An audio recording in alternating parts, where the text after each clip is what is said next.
Central Pringamosa, una empresa de capital nacional en rescate de la industria más saqueada después de la Corporación de Electricidad Azucarera Dominicana.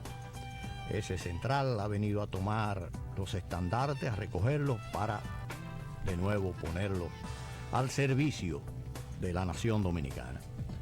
Tenemos el agua Planeta Azul. Es un agua cristalina totalmente, un agua pura, garantizada por Digenor. Además de eso, es alimenticia. Y además está el producto de una tecnología que se llama ósmosis reversa. Sí.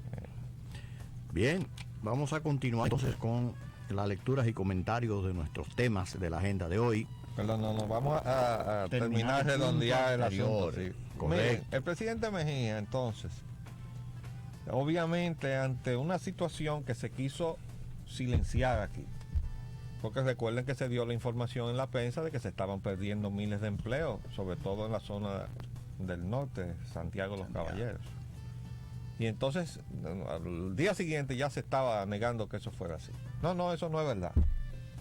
Pues no es verdad. Y entonces todo esto, ¿dónde salió?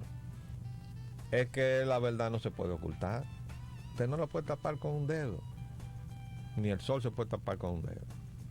Entonces, la realidad es que la competencia por el mercado de los Estados Unidos, en un momento en donde la economía de los Estados Unidos está en recesión y está reduciendo sus pedidos, entonces obviamente eso se está repercutiendo en todo el sector que modificó sus estructuras económicas para deformarlas, adecuarlas y reformarlas, dirigiéndolas a producir no para las necesidades del pueblo dominicano, en el caso de nosotros, sino para exportar hacia los Estados Unidos. Resultado, que muchas veces tiene uno que ir a Estados Unidos y comprar algo que se hizo aquí en la República Dominicana. ¿Ustedes no sabían eso? Que aquí hay mercancías que se ensamblan con la mano de obra dominicana, se manda a Estados Unidos, pero tú no la puedes conseguir aquí. Entonces, para tú conseguir algo que está hecho en la República Dominicana, bueno, a mí me ha pasado accidentalmente en mis visitas a Estados Unidos. He entrado a un almacén y cuando he bajado un pantalón, digo, déjame ver este pantalón, hecho en República Dominicana. Pero yo no puedo ir a una tienda y encontrar ese mismo pantalón vendido en la República Dominicana. Bueno, de todos modos, de eso se trata. El modelo es venir a ensamblar cosas aquí para exportar a otro mercado, a resolverle y satisfacerle sus necesidades a otra población, en este caso la población de los Estados Unidos de América. Ese fue el cambio que se hizo cuando se dejó de lado el modelo de sustitución de importaciones. Estaba dirigido hacia el mercado interno, que somos nosotros. Por eso sostenemos que por mucho abuso que se hizo en aquella oportunidad, y es verdad que hubo gente que trajo cosas que no debió haber traído y que subvaluó, e hizo toda esa tapacería que alguna gente suele hacer. Eso no desvirtuaba el modelo. Y favores políticos que también distorsionaban el propio modelo. No, y la corrupción. La corrupción política, etc. Pero no le quitaba su valor a un modelo que estaba dirigido a satisfacer las necesidades del pueblo dominicano. Es decir, se empleaba toda la capacidad del capital nacional y del capital extranjero que entraba al país, que además estaba regido por la ley 861, una excelente ley que fue derogada para que no hubiera frenos de nada, que le delimitaba al capital extranjero, decía, aquí usted no puede invertir, en esta área usted puede invertir, pero en combinación con capital nacional, y esta es la zona en la cual usted puede invertir libremente sin problema. Desde luego también dejaba fuera el ámbito de seguridad del Estado. Esa es una excelente ley, había que derogarla. No, porque esto tiene que estar sin ningún tipo de cortapisa, que entren y hagan lo que quieran en la República Dominicana. Bueno, para vivir necesitamos la inversión extranjera o perecemos. ¿Es eso cierto? No, ¿cómo era que decían cuando Horacio Vázquez? Horacio o que entre el mar. Bueno, inversión extranjera o que entre el mar. Bueno, de todos modos, nosotros todo ese proceso lo advertimos en tiempo, hicimos las observaciones del lugar, no se nos hizo caso, ahora estamos ahí. Y ahora el presidente Mejía tiene que ir a Estados Unidos y decirle, bueno, también recuerden que a fines del año pasado las exportaciones dominicanas se quedaron en unos almacenes de aduana en Miami porque ya no cabían dentro de la cuota que teníamos establecido en el sistema de importación de Estados Unidos, que como les he explicado una y otra vez, no es abierto, sino que se rige por cuotas. A ti te dan una cuota y cuando tú llegaste a ese tope, ya tú no puedes entrar más nada en la economía de los Estados Unidos. Bueno, pues las exportaciones dominicanas se quedaban en almacenes a esperar que entrara este año para que pudieran importarse en la cuota de este año. Pero resulta que como nosotros no hemos planificado nada, ahora tenemos y estamos invitando a que se instalen más zonas francas a producir, no entendemos para quién, porque la economía de Estados Unidos está reduciendo sus demandas. Entonces ahora hay que ir a decirle, aumentenme la cuota. Pues fue la primera petición del presidente. Después, bueno, no le dé preferencia arancelaria a los países del Pacto Andino. Y por último, si se lo dan, entonces si hay alguna situación que mejore la que nosotros tenemos, que nos la den a nosotros también. Bueno, pero entiendan de una vez por todas que lo que nos está haciendo daño a nosotros es el modelo que sin que nos sacudamos de él de la noche a la mañana, porque eso sería traumático. Tenemos que apuntar otra vez a un modelo económico que priorice la satisfacción de las necesidades del mercado interno, que somos nosotros los dominicanos. Y eso tiene que comenzar entonces, dándole poder adquisitivo a ese mercado interno y no quitándoselo, que es lo que estamos viviendo. Porque en la medida en que tú le das poder adquisitivo, tú mejoras su condición de vida, porque entonces puedes adquirir las cosas que necesitas.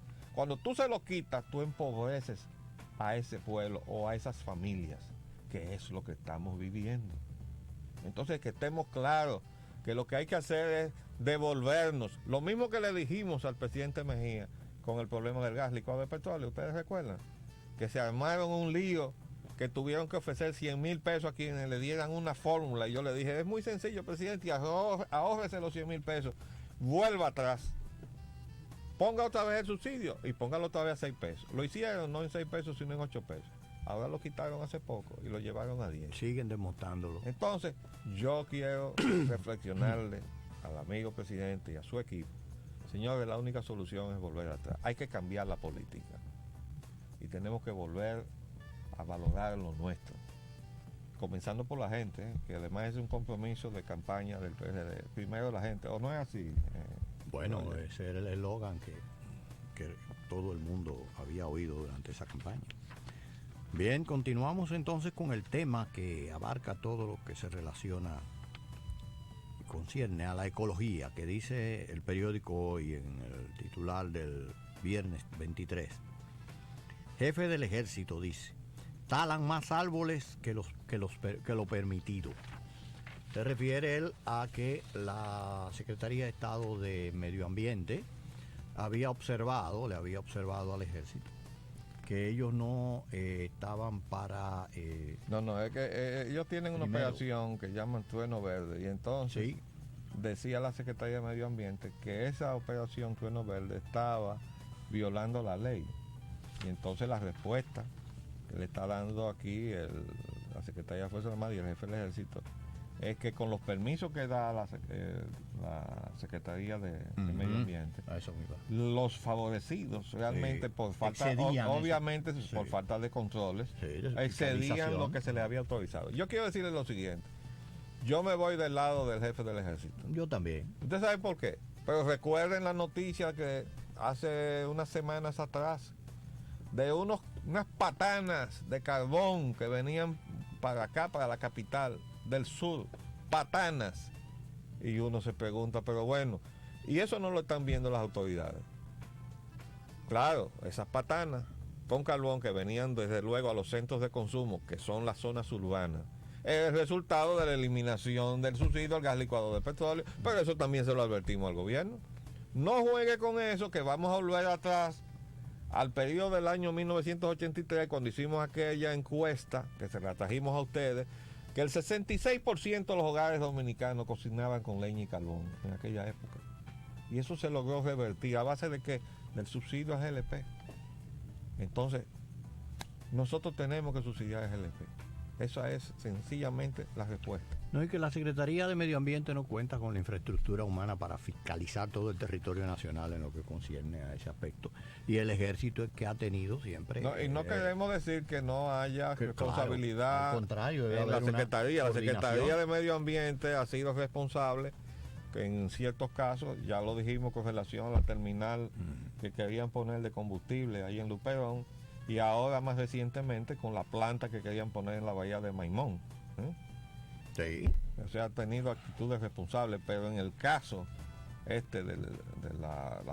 los permisos que ha dado, es obvio que no tienen los mecanismos para controlar, y es lo que le está diciendo el ejército, que con los permisos que se están dando talan más salud que lo que le han permitido o autorizado. Sí. Entonces, francamente, ya comentamos esos dos titulares y nos queda solamente el ámbito de la capital, en donde el Siglo dice que la división territorial no mejoraría servicios a los municipios, no, antes por el contrario. Bueno, y yo quiero saber si la observación que le hicimos aquí en este programa todavía no les ha permeado el ámbito craneano a la gente que está en este asunto. Señores, la Constitución de la República dice que hay un distrito nacional. Punto. Y las provincias que estipule la ley, pero no le pueden poner la mano a ese distrito si la Constitución no es modificada. De modo que estén tranquilos, y hay demasiados problemas que atender para que ustedes estén perdiendo su tiempo con un tema que solamente se puede resolver si la Constitución se modifica. Hay un tipo de división que pudiera hacerse en pero ya eso es una organización. Exacto. Son administrativas, divisiones administrativas que son necesarias. Nosotros las recomendamos en el año 75 en un seminario que se celebró en la Universidad Pedro Enrique Ureña, auspiciada también por el CODIA. Y ahí están las recomendaciones que nosotros hicimos en esa época para dar mayor participación a los ciudadanos, crear las jurisdicciones, de modo que los regidores sean elegidos por jurisdicciones. Eso se ha llevado ya al punto de los diputados también, estamos de acuerdo. Todo lo que mejore el intercambio de la ciudadanía con aquellos funcionarios que ha escogido para delegar en ellos su representación, fortalece la democracia, y estamos totalmente de acuerdo con eso. Hemos concluido. No, nos queda esta otra. Millones de litros de agua se pierden por fuga en la 27 de febrero. Eso lo vamos a tratar también con el experto que le dijimos que vamos a traer en esta semana entrante. Ahora yo quisiera concentrar los minutos que nos quedan antes de dar paso a la llamada al asunto de la comisión. Esa comisión que el presidente ahora le dice que es una idiotez. El presidente parece que tiene muy a flor de labios ahora en estos días epítetos de ese tipo, porque le dijo el otro día al director del periódico El Caribe, Bernardo Vega, sí. Le dijo idiota, ¿no? Idiota, sí. Y ahora esto dijeron, no fue idiota el término que usó, pero fue otro parecido. El presidente fue quien designó esa comisión, y es una comisión que a simple vista uno decía, pero eso no puede funcionar. Ahí hay 3 expresidentes que prácticamente no se hablan: Salvador Jorge Blanco, Joaquín Balaguer y Leonel Fernández. Entonces, si uno va a juzgar la comisión, lo que tiene más peso específico en una comisión integrada por muchos ciudadanos, en la cual le fui designado yo también, son los expresidentes. Pero ellos no van, y además el presidente Balaguer ya no está en condición de moverse. Entonces, hay otras personas designadas, funcionarios, el presidente de la Suprema Corte, el presidente de la Junta Central Electoral, pero ¿quién coordina la comisión?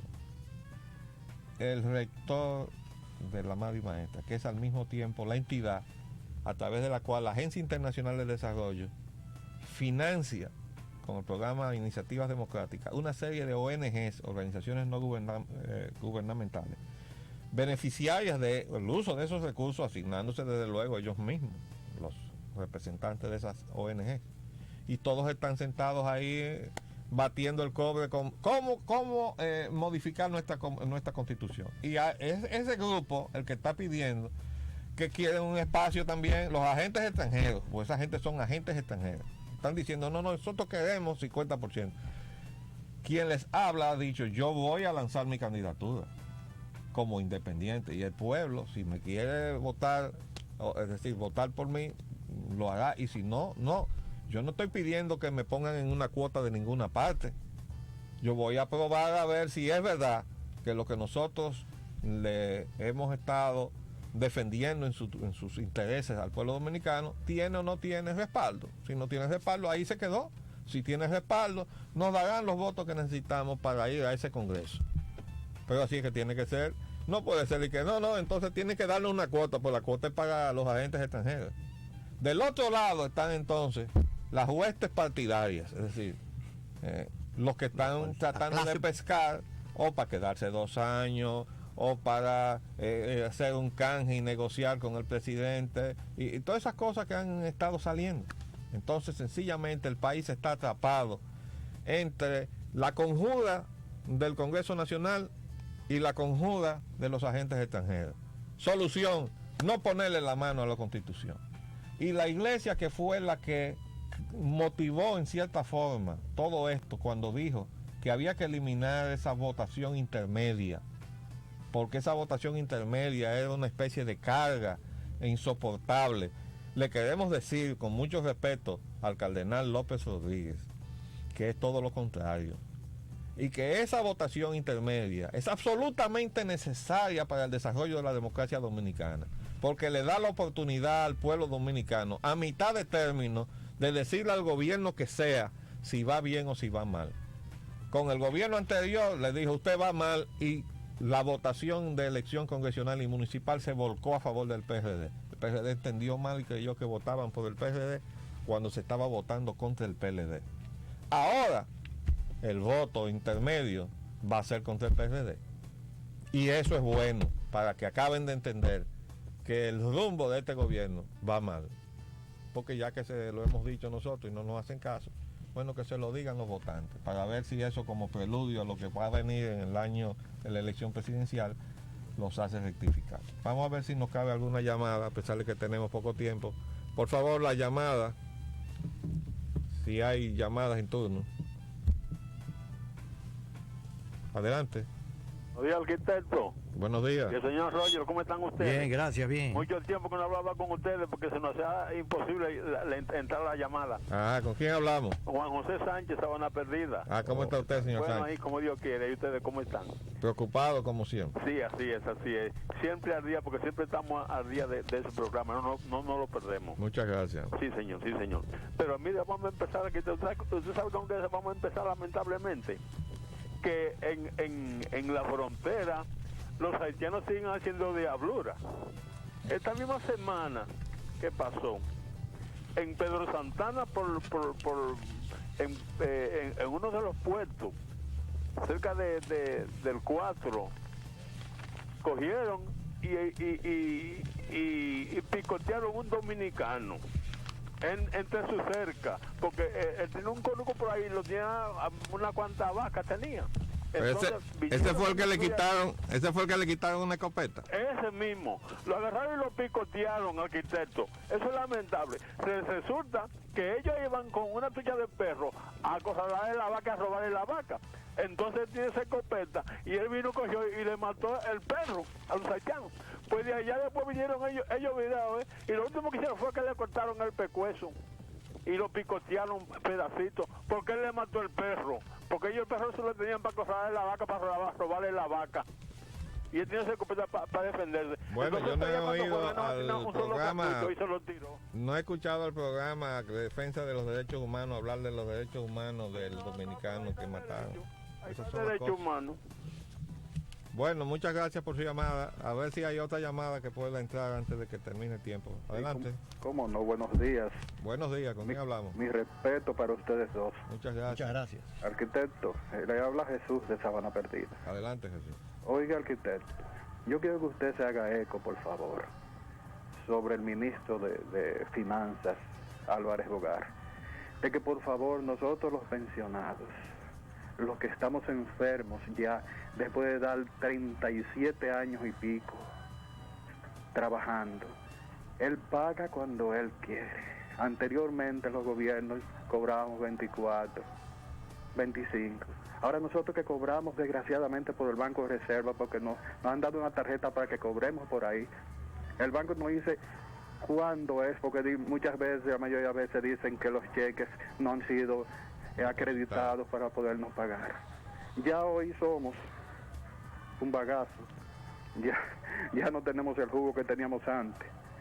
Así que por favor, yo quisiera que usted se hiciera eco de nuestra petición, a ver si los pensionados, nosotros que estamos ya enfermos, personas ya de cierta edad, de que nos paguen a una fecha determinada. Mire, yo le prometo que saliendo de este programa voy a llamar al Contralor General de la República. No voy a llamar al Secretario de Finanzas porque eso es inútil. Pero voy a llamar al Contralor General de la República, que es un ciudadano y un profesional serio. Y le voy a tocar el tema, porque la Contraloría tiene que ver con la organización de todas estas cosas. Y la queja que he escuchado es que esta separación de los pagos en 2 pagos, lo que ha traído es una enorme molestia, un gasto innecesario y doble para todos aquellos que tienen que cobrar, porque tienen que dar 2 viajes en lugar de 1. Y además, más de 2 viajes, porque muchas veces, como se nos ha estado diciendo, el pago no está completo, no está listo, y entonces la gente da el viaje creyendo que va a cobrar y tiene que retirarse sin haber cobrado sus escasos emolumentos, sobre todo el caso de los pensionados. De modo que yo le prometo que voy a hablar con el Contralor General para poner esa situación en sus manos. Adelante. Otra llamada. ¿Aló? Sí, buen día, Leopoldo. ¿Quién? Buen día, Roger. Hola, buenos días, Contreras. Leopoldo. Ingenieras. No te conocí la voz. Leopoldo, ¿Ya tienes el catálogo? la Slumberger no aparece ni en los centros espiritistas. Yo la encontré en el internet. Ajá. Sí. ¿Y a dónde pertenece? Bueno, no tengo los datos aquí, ¿verdad? Pero yo te puedo decir que la encontré, me dio trabajo, Ajá. porque ellos compraron una compañía americana Sí. y han estado produciendo los contadores. Ajá. Yo te voy a llamar y te voy a decir cómo entrar al sitio Ajá. a donde está toda la información. Óyeme bien, para que el pueblo dominicano sepa. Yo quiero que alguien me diga a mí, ya que la Smith Erron y Dominican Power se dedican a pagar sus plantas, e inmediatamente llamar a su embajada para que su embajada llame a Palacio y todo el mundo en el Palacio tiemble y salga huyendo a pagarle. ¿Quién supervisa que si le deben 300 millones de combustible a Eso esa es compañía, eso es cierto? Ujú. Yo quiero que alguien me diga a mí, ¿quién supervisa si los distribuidores dicen que cobraron 1.000 millones? Eso es cierto. ¿Quién audita eso? Nadie. ¿Quién No, las no. audita a unas? Mira, Contreras, Dime. las personas encargadas de hacer eso son gente que trabajaban para esas mismas compañías Pero claro, y que tienen salarios que están estipulados, de acuerdo a una En información dólares. que salió en el periódico hoy, pagaderos en dólares. sí. Ya tú te puedes imaginar quién le paga. De 12 a 15.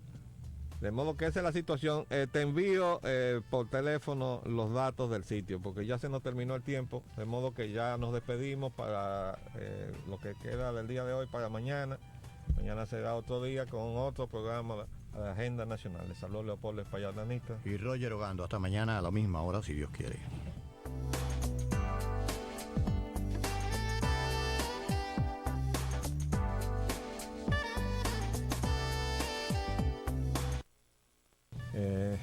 Les llega este programa a través del multimedio de Teleradio América, canal 45 HF, canal 62 de Telecable Nacional y desde luego a través de Radio HZ, Podcasting Nacional en 730 amplitud modulada.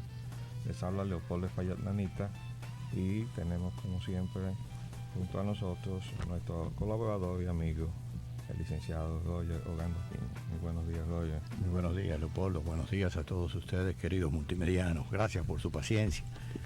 Aquí estamos de nuevo. El arquitecto va a iniciar Sí, los tengo temas de hoy. algunos datos otra vez sobre el petróleo. El petróleo, de acuerdo con la información de ayer en la tarde en el periódico El Nacional, sigue bajando. Eso corrobora lo que ya le habíamos dicho en la mañana. Dice aquí, precio del petróleo cae a $25,60. Y ayer habíamos hecho eco de esto. Es un trabajo analítico que dice crecientes inventarios bajarían el precio del petróleo. Es decir, esto es un pronóstico para lo que queda de temporada, para que no sigan asustando a la población con el asunto del petróleo. Y otra cosa, yo les prometí también traerles una opinión sobre ese reportaje que había salido en la prensa diciendo que el nivel del petróleo estaba al nivel de abril, ¿no? Yo quiero decir que el nivel del petróleo, de acuerdo con esa información de los $25, y aquí está, por favor, oye. Sí, cómo no. Esto es la base de datos que nosotros mantenemos al día de todas las informaciones. Esto aquí arriba es la franja de petróleos internacionales y aquí abajo están los precios locales en la República Dominicana y más abajo los de Estados Unidos. Los $25 están, acá hágame un close-up por favor. Observen esta fecha. Enero 3 del 97 y diciembre 20 del 96. Este precio que están viendo aquí, 26.10, 24.5. Este es el West Texas Intermediate de los Estados Unidos y el 24.5 es el Brent Blend del Reino Unido, United Kingdom. Quiere decir que esos 25 están en el nivel que estaban entre diciembre del 96 y enero del 97, cuando se dispararon por resolución de la Secretaría de Industria y Comercio en el gobierno de Leonel Fernández los precios del petróleo. De modo que hemos ido bajando a este nivel cuando la gasolina premium fue subida a 32 desde 26 y la regular fue subida a 26 desde 20. De modo que para que sepamos cuál es la verdad, desde luego hay que decir que uno de los factores de distorsión que tenemos, y ya lo hemos dicho una y otra vez, es el enorme margen del impuesto que cobra el Estado. 18 pesos por galón por la gasolina premium, 15 pesos por galón para la gasolina regular, y que en el caso de la gasolina regular, que es el monto menor, es más del doble de lo que paga el ciudadano promedio de los Estados Unidos por la compra de la gasolina en su país, es decir, alrededor de 6 pesos con 66 centavos. Quiere decir que hay, y ahí en esos 6 pesos con 66 centavos están 3 impuestos. Está el impuesto federal, está el impuesto estatal y está el impuesto local, es decir, municipal. 3 impuestos y son menos de la mitad de lo que estamos pagando en la gasolina regular en la República Dominicana. Eso sencillamente no puede ser. Pero también hay otro titular del Listín Diario que se refiere a otros aspectos de la comercialización y el transporte de combustible, que dice que Industria y Comercio reglamenta el transporte de combustible. Sí, eso es consecuencia del accidente del otro día en pleno en San Chenaco, porque una de las informaciones que surgieron a propósito de ese accidente, que hubo que evacuar un radio de 6 manzanas por la peligrosidad que representa un tanquero, fue que el secretario de Industria y Comercio se apersonó al lugar y verificó que ese tanquero no estaba registrado para estar, es decir, registrado y autorizado para estar haciendo transporte de combustible. Es decir, Esa sustancia tan peligrosa. No tenía las condiciones de seguridad necesarias, los requisitos. No los cumplía porque no estaba registrado ni licenciado para eso. Es decir, que esto viene a ser consecuencia del otro. Y gracias a Dios que aquello no produjo una tragedia. Y quiero recordar que en la esquina de la avenida Máximo Gómez con México, También. en la misma esquina, ahí se volcó, oigan bien, se volcó hace unos años atrás un tanquero de gas. Imagínense usted a la velocidad que venía ese tanquero para volcarse en esa esquina. Yo doy testimonio de haber visto pasar tanqueros norte-sur también por la Máximo Gómez, que al llegar a la esquina de la César Nicolás Penso, estando yo esperando el semáforo para poder cruzar, he visto pasar esos tanqueros a velocidad. El hecho mismo de que estén circulando durante las horas de tránsito pesado en la ciudad es ya de por sí un riesgo enorme y el hecho de que lo estén haciendo de manera imprudente, imagínense usted. Es decir, eso es estar jugando con una tragedia que cualquier día puede pasar. De todos modos, no conocemos la reglamentación todavía, la vamos a estudiar y le daremos nuestra opinión. Vamos a ver. Sí, pero es válido que yo haga un pequeño comentario también sobre ese aspecto, porque viene al caso que, bueno, la Secretaría de Industria y Comercio se ha abrogado esas atribuciones. Yo diría que para que no la suma nadie, pero que la suma alguien. Pero Vale. esto es otra distorsión más de lo que es, de lo que viene a darse y a profundizarse en la desinstitucionalización del país. Este es un ámbito, el ámbito del transporte, que corresponde precisamente a una secretaría de esa naturaleza, de la que hemos discutido en algunas ocasiones. Y la seguridad del transporte también es un ámbito que concierne a esa secretaría. Entonces aquí se han disgregado las funciones de una entidad, de una institución que articule todo lo correspondiente, todo lo pertinente al ámbito de transporte y su seguridad. Y entonces cada uno se reparte un pedazo. Este pedacito le tocó a la Secretaría de Industria y Comercio, a quien no le concierne, porque no tiene la infraestructura, la capacidad humana que requiere una condición tan especializada. Recuérdese que en los Estados Unidos existe el NTSB, el National Transportation Safety Board, la Junta de Seguridad del Transporte, de la Seguridad Nacional de Transporte. Y ese es del ámbito de precisamente de la Secretaría de Transporte de los Estados Unidos.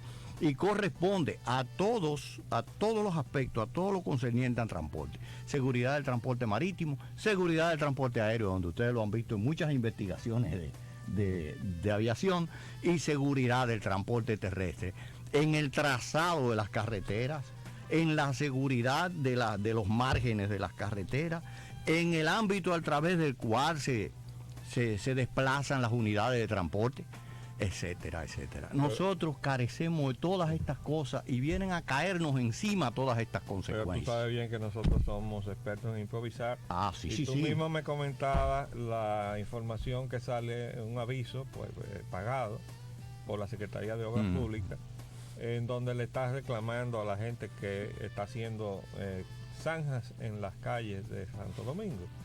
Y yo le decía a Roger, es que no es el primer titular de la Secretaría de Obras Públicas que no se ha leído la ley orgánica de Obras Públicas, porque pasó igual con Diandino. Eso de tratar de poner un tranvía o un tren en las vías de la ciudad, dice la ley orgánica de la Secretaría de Obras Públicas, que es materia del ayuntamiento. Lo dice la ley orgánica de vías de comunicación. Pero ellos llaman a licitaciones internacionales y todo eso como si tal cosa. Yo les hice una advertencia, en el caso que estoy hablando, a Diandino. Digo, usted está incurriendo en una responsabilidad que usted no sabe hasta dónde lo puede llevar.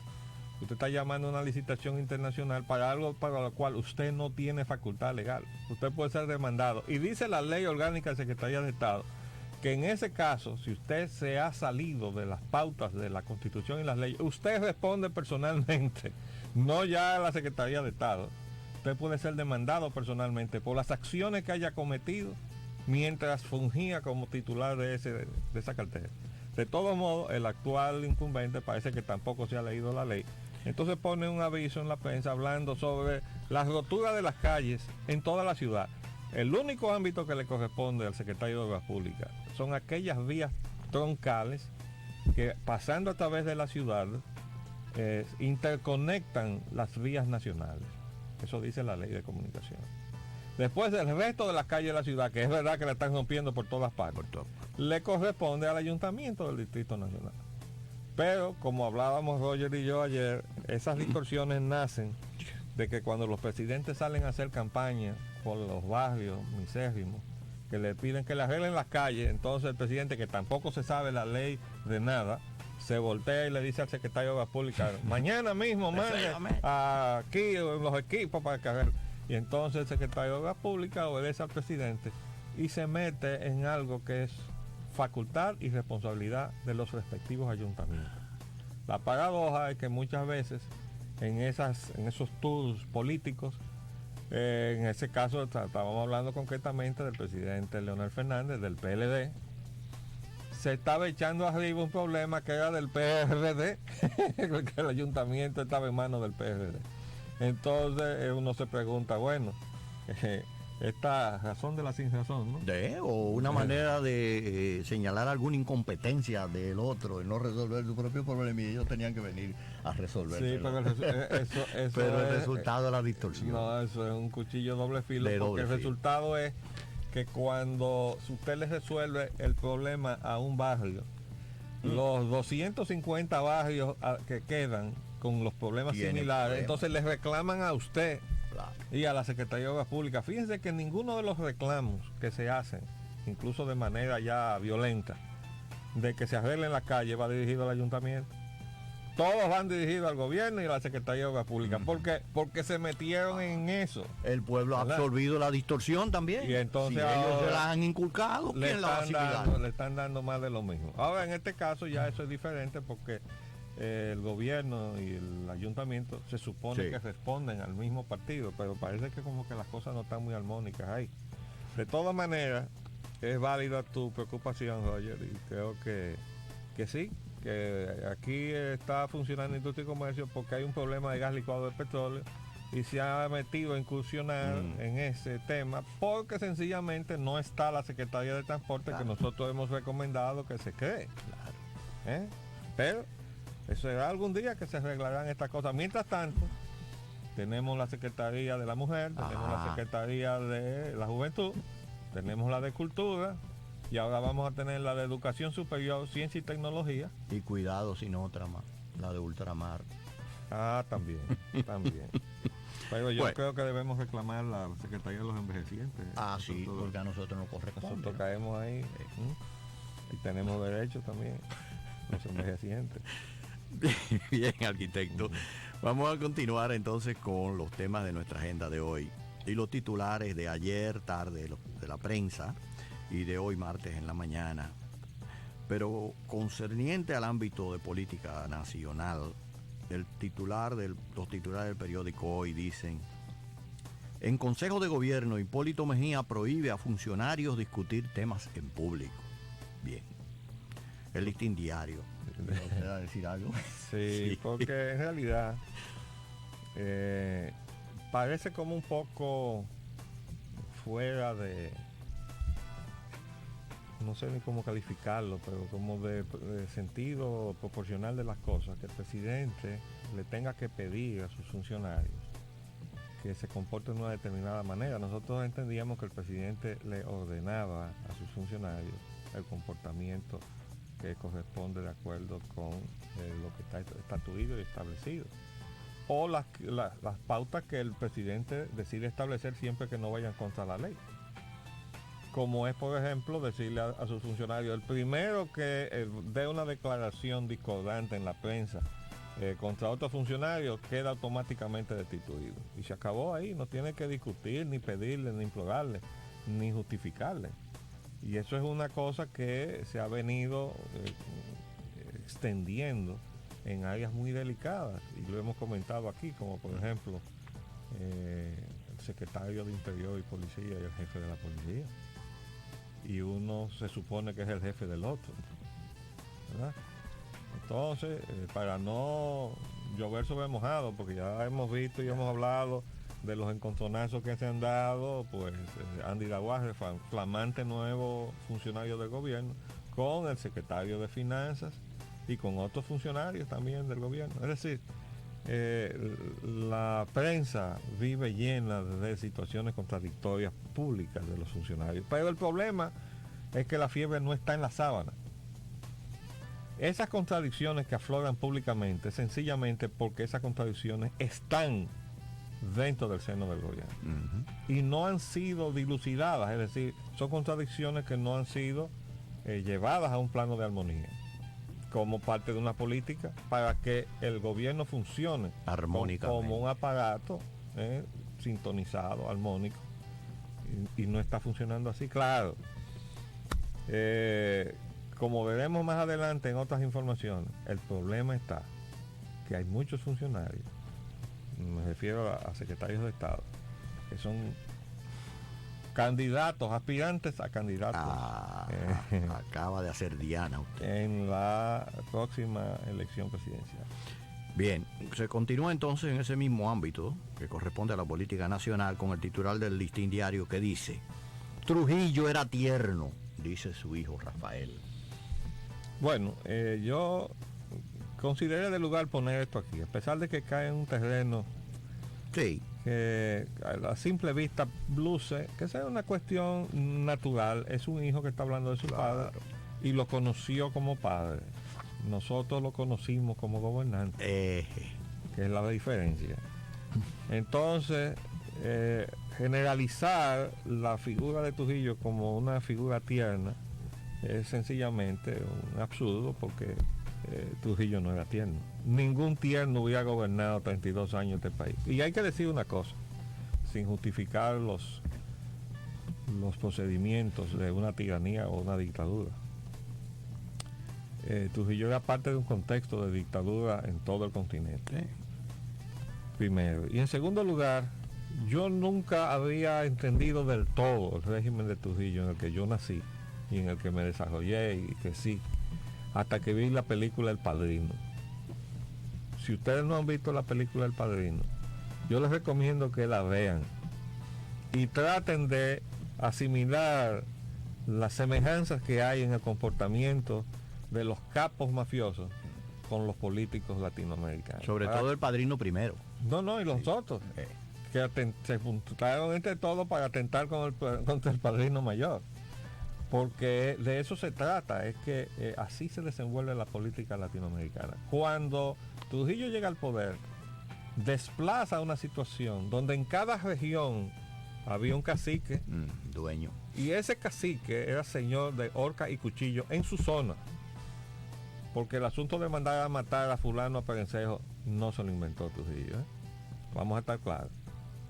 Eso es una situación que, bueno, los que son estudiosos de la historia, yo no simplemente tengo una cultura general en esa vertiente, pero me he visto en la necesidad, para poder entender mi país, de leer y entender un poco de las cosas que pasaron. El que se lea el código secreto de Lili va a entender lo que yo le estoy diciendo. Lili tenía un código secreto telegráfico con el cual instruía a sus gobernadores. Esa preponderancia que tenían en su época los gobernadores provinciales y esa categorización de representantes del poder ejecutivo, es que los hombres de confianza de en esa época gobernantes eran los gobernadores, y a esos gobernadores era que en ese momento Lili le enviaba con su código telegráfico instrucciones como esta: haga preso a Perencejo, pero con su código. No le decía eso, decía, es más, les voy a traer el código, porque es interesante que el pueblo dominicano se dé cuenta de cuál es la tradición, la idiosincrasia que tenemos metida en los huesos nosotros, que no es democrática, porque no hemos pasado una vida en eso. Que venía desde antes de Lili. Sí, claro. Y yo he relatado la anécdota de una fiesta donde estaba Horacio Vázquez, que en un momento dado dice, ¿qué hora es? Entonces se para un lambón de eso y dice, la que usted mande, general, ¿verdad? Entonces, pero Lili mandaba a matar. En su código, él le decía, detenga a fulano de tal y mátelo. Esa era una orden que el gobernador tenía que cumplir, porque si no, era el pescuezo de él el que estaba en juego. Era así como se jugaba aquí La pelota. Y ahí, en la lista de los personajes de la época, ahí encontré yo a mis parientes, mi abuelo, el hermano de mi abuelo, y así, estaban ahí, acechados todos. Estaban codificados. Estaban todos codificados y sujetos a que al gobernador de turno le mandaran su orden de muerte, ¿no?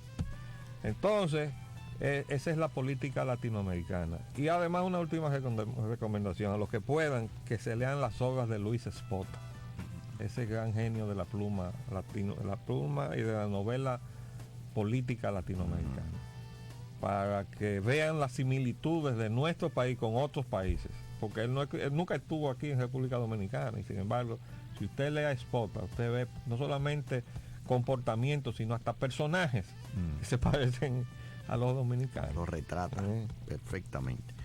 Y todo esto viene a caso porque parece ser que además el joven Trujillo quiere meterse en la política. Sí, tiene esa, indudablemente. Entonces queremos decirle que él tiene que tener una visión más objetiva de las cosas.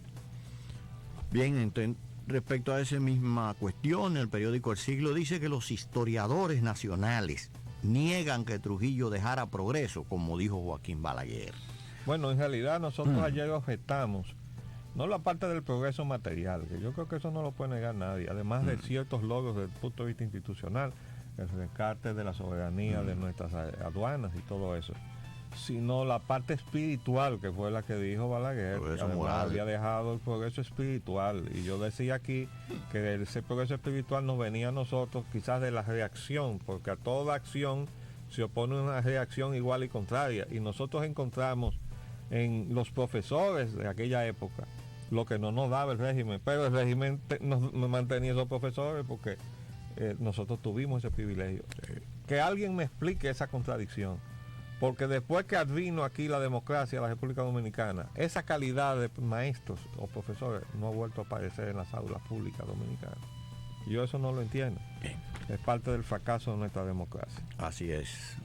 Continuando entonces con ese mismo ámbito, dice que CONARE, el Consejo Nacional de Reforma del Estado, del Estado, dice que la sociedad civil solamente debe tener el 25% en la constituyente. Ahora esa es la estamos opinión de discutiendo Tirso los Mejía. porcentajes. Sí. Estamos en porcentajes. Ustedes saben que primero la sociedad civil es el grupo de organizaciones no gubernamentales financiadas por dinero extranjero, pegadas casi todas bajo el ala de la Universidad Madre y Maestra, a través de la cual reciben fondos para incidir en discusiones como esta. Por ejemplo, en la comisión esa que está estudiando las reformas a la constituyente, la mayor parte de los integrantes son personas que caen bajo el ámbito de la ley de agentes extranjeros, que es una copia de la ley norteamericana, como ya hemos explicado. Y sin embargo, cuando el presidente integra esa comisión, que hemos dicho ya que es una comisión sumamente heterogénea, al extremo de que nosotros incluso fuimos designados en ella, bueno, pero está bajo la coordinación del rector de la Madre y Maestra, que es la entidad a través de la cual fluyen los fondos de la Agencia Internacional de Desarrollo, una serie de organizaciones no gubernamentales que están todas o casi todas sentadas en esa comisión. ¿Quién las recomendó? La mayoría de los integrantes de la comisión son personas que caen bajo el ámbito de la ley de agentes extranjeros. Y eso yo se lo puse por escrito al rector de la universidad, Madre y Maestra, coordinador de esa comisión, cuando me retiré de los trabajos de la comisión. No le renuncié al presidente Mejía, porque en ese momento parecería que me estaba yendo del lado de la conspiración que está en el Congreso, porque son dos conspiraciones. La de la gente que está en el Congreso, que se quieren quedar, que quieren hacer una serie de tramoyas ahí muy raras, y la conspiración de los agentes extranjeros y el país atrapado en el medio. Por eso dijimos ayer, la solución es no ponerle la mano a la Constitución por ahora. Y el CONARE es tranquilo. parte de esa comisión. Sí, Está representado ahí. Claro, Tirso Mejía, con su proyecto, con todas sus cosas muy extrañas que tiene. Vamos a tener que hacer un paréntesis y volver después que cumplamos con ciertos compromisos comerciales.